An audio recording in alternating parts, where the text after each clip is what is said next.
In a rational, well ordered, and efficient market, the technical analysis may not work very well.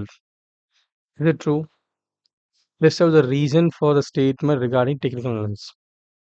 A reason in a rational, well ordered, and efficient market, technical analysis may not work very well as a follow. True.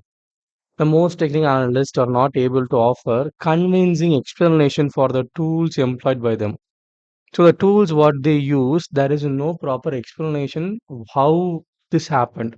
They don't have a proper explanation. Second, the empirical evidence in supporting a random walk hypothesis casts its shadow over the usefulness of technical analysis. So the evidence which is support the random walk hypothesis, it gets over the shadow of the usefulness of explaining something. It's not so correct. It became very vague of wasting much more time, and it's too difficult to interpret. It's like a random game. By the time of uptrend and downtrend may have been signaled by the technical analysis is already has taken place. Whatever you seeing in the trend analysis, it is uptrend, it's low trend. What it's stating is the uptrend is whatever happened is been said. So it is have a completed. When you say downtrend, it is already has happened.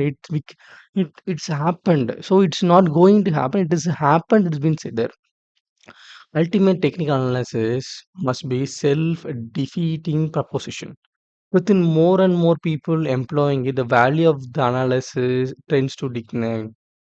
In that kind of technical analysis, when all the people use that, it breaks the definition of okay, it is used. Everyone use the same thing. That is, then it is totally breaking the system. So with that technical analysis, it is work to do something.